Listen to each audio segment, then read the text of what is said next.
आज की जो वीडियो है इसकी बेस एक क्वेश्चन है। ये MBA की फाइनल क्लास के स्टूडेंट ने मुझसे पूछा कि आप हमें कहते रहते हैं मेहनत करें और नए आइडियाज़ के साथ और पर्सनल डेवलपमेंट की बुक्स पढ़ें और फिर नए तरीके से बिजनेस करें, लेकिन जो लोग पहले ही इतने रिच हैं, उनके पास इतने रिसोर्सेज हैं, उनके पेरेंट्स, उनके फादर, उनके ग्रैंडफादर पहले ही बहुत रिच थे, उन्होंने तो बड़ी लग्जरी लाइफ गुजारनी है और हमें इतनी मेहनत करनी पड़ेगी। काफ़ी डिस्कशन के बाद मैं उसे ये समझाने में कामयाब हो गया कि बहुत से लोग ऐसे हैं कि जिनको फोर फादर और उनके पेरेंट्स की तरफ से बहुत अच्छा सेटअप मिला, लेकिन उन्होंने उसको सही से चलाया नहीं और इतना बुरा हाल हो गया बिजनेस का।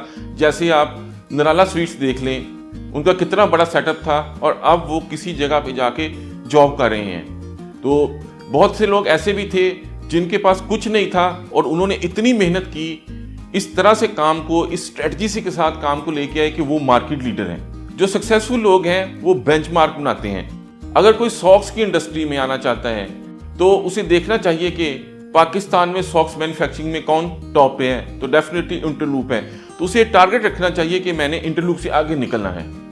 अगर कोई पॉलिटिक्स में आना चाहता है तो उसे ये देखना चाहिए कि कौन सी पार्टी पॉलिटिक्स में बहुत अच्छी है। ये पॉलिटिकल चैनल नहीं है, इसलिए मैं पार्टी का नाम नहीं लूंगा। आप अपने सामने खुद रखें कि आपकी नज़र में कौन सी पार्टी अच्छी है, कौन सा लीडर अच्छा है। तो आपने अगर पॉलिटिक्स में आना है तो आपने टारगेट रखना है कि मैंने उस पॉलिटिकल पार्टी से या उस पॉलिटिकल लीडर से आगे निकलना है। अगर आपने प्रॉपर्टी का बिजनेस करना है तो आपने अपने माइंड में रखना है कि मैंने मलक रियाज साहब से आगे निकलना है। अस्सलाम वालेकुम दोस्तों, मैं हूं हुमायूं ज़िशान ताहिर, आप सबका दोस्त। जब upper class, affluent class, millionaire की बात आती है तो हमारी इमेजिनेशन में आता है कि एक लग्जेरियस लाइफ जिसमें घूमना फिरना, एंजॉयमेंट, प्राइवेट जेट्स, घर में स्विमिंग पूल और एक ऐसी लाइफ जिसमें बहुत ही रिलैक्सेशन। दो रिसर्चर्स, थॉमस स्टैनले और उनकी बेटी सारा स्टैनले ने सालों मेहनत करके 600 मिलियनियर्स की लाइफ के फैक्ट्स निकाले और एक बुक लिखी, the next millionaire next door. वो बुक बहुत हिट हुई। देखते हैं कि उस बुक के मुताबिक, उनकी रिसर्च के मुताबिक आम लोगों से मिलियनियर्स की लाइफ कितनी मुख्तलिफ है। उन्होंने 5 मेजर पॉइंट आइडेंटिफाई किए। बहुत ही इंटरेस्टिंग फैक्ट्स हैं, ये वीडियो एंड तक देखिएगा। Rich spend their time while reading. जी हाँ, जो अफ्लुएंट क्लास है वो अपने दिन के 1 से 2 घंटे बुक्स को देते हैं, बुक पढ़ते हैं और उस बुक की मदद से अपने बिजनेस को देखते हैं कि हम इसको कैसे ग्रो कर सकते हैं, और पर्सनल डेवलपमेंट के लिए भी वो बुक्स पढ़ते हैं। जबकि एक नॉर्मल इंडिविजुअल जो है वो या तो बुक्स नहीं पढ़ता, अगर पढ़े तो ज़्यादा से ज़्यादा न्यूज़पेपर पढ़ लेता है। Number 2, affluent class exercise regularly. Rich spare their time for exercise. इतने बड़े बिजनेस को चलाने के लिए, इतने कंपटीशन में बिजनेस को रन करने के लिए आपको बहुत ज़्यादा स्टेमिना, बहुत ज़्यादा एनर्जी की रिक्वायरमेंट है। अगर आप दिन में एक्सरसाइज नहीं करेंगे तो आप कामयाब नहीं हो सकते। इसके लिए जो स्टडी है, जो रिसर्च बताती है, जो 600 मिलियनियर्स पे रिसर्च हुई, उनकी ये हैबिट भी थी कि वो दिन में 40 से 50 मिनट टाइम स्पेयर करते थे एक्सरसाइज के लिए। और इस बुक में रिसर्च ये भी बताती है कि जो लोअर मिडिल या मिडिल क्लास थी वो अपने लिए एक्सरसाइज के लिए टाइम नहीं निकालते। Number 3, rich people spend less time on social media. Research ये बताती है कि जो नॉर्मल एवरेज पीपल हैं वो 3 से 6 घंटे तक सोशल मीडिया पे स्पेंड करते हैं, जबकि रिच पीपल ज़्यादा से ज़्यादा 30 मिनट पर डे अपने सोशल मीडिया पे स्पेंड करते हैं। वैसे भी हमें स्क्रीन का एक्सपोजर कम से कम लेना चाहिए, क्योंकि ये हमारी मेंटल हेल्थ, नींद के लिए भी बहुत बुरा है और हमारी सोशल एंगेजमेंट्स के हिसाब से भी बहुत बुरा है। ये हमारी हेल्थ पे बहुत बुरा असर डालता है।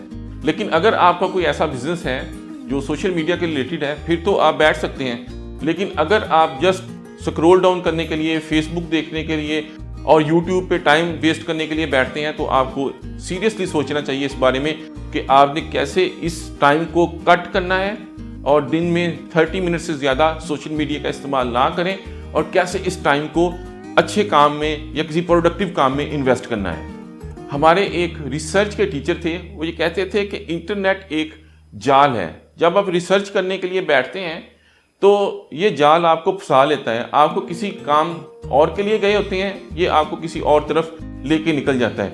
तो इसके लिए वो स्ट्रेटजी बताते थे कि जब भी आपने इंटरनेट के यूज़ के लिए, रिसर्च के लिए बैठना है तो आप अपने पॉइंट्स लिख लें कि आपने कौन कौन सा काम करना है, फिर उसके बाद जाएं और पॉइंट को टिक करते जाएं और अपना काम कंप्लीट करें और कंप्यूटर को, लैपटॉप को बंद कर दें। Number 4, rich people sleep less. अपने काम की मसरूफियत की वजह से रिसर्च उनकी ये बताती है कि जो रिच लोग हैं, जो अफ्लुएंट क्लास है, उनके पास सोने के लिए भी टाइम बहुत कम बचता है। वो 6 घंटे सो पाते हैं या कुछ उनमें से 3 घंटे या 4 घंटे सो पाते हैं। Number 5, affluent class work longer hours. जो आम लोग हैं वो 6 से 8 घंटे काम करते हैं, जबकि रिच लोग 10 से 12 घंटे काम करते हैं, ताकि अपने बिजनेस को सस्टेन कर सकें, कंपटीशन को फेस कर सकें। इस वीडियो को बनाने के 2 ही मकसद थे। एक ये था कि हम में से जो भी प्रोग्रेस करना चाहता है, जो भी तरक्की करना चाहता है, उसको ये मोटिवेशन मिल सके कि उसने भी मेहनत करनी है। और दूसरा ये कि लाइफ किसी की भी आसान नहीं है, हर एक की लाइफ में चैलेंज है। दोस्तों, हम में से हर कोई लग्जरी लाइफ गुजारना चाहता है, लेकिन इसकी एक प्राइस है, इसकी एक कीमत है। लेकिन हम में से कोई भी वो प्राइस पे करने के लिए रेडी नहीं है। अगर हम भी प्रॉपर मेहनत करें, अपने काम को ज़्यादा टाइम दें, बुक्स को देखते हुए अपनी लाइफ में रास्ते निकालें, बुक रीडिंग की आदत बनाएं, तो हम भी कामयाब हो सकते हैं। और रिच होना कोई बुरी बात नहीं है, क्योंकि मेरी नज़र में अगर इंडिविजुअल रिच होंगे तो वो सिटी रिच होगा, सिटी रिच होगा तो वो कंट्री रिच होगा, और अगर कंट्री रिच होगा तो उसकी दुनिया में वैल्यू होगी, उसकी दुनिया में उसकी बात की कोई हैसियत होगी। मुझे अपनी यंग जनरेशन पे बहुत भरोसा है। मुझे यकीन है कि आप इन बातों पे अमल करते हुए अपने कंफर्ट जोन से निकलेंगे और एक प्रोडक्टिव और मेहनती लाइफ गुजारेंगे। Thank you for watching this video. मिलते हैं नेक्स्ट वीडियो में। अपना बहुत ख्याल रखिएगा। अल्लाह हाफिज़।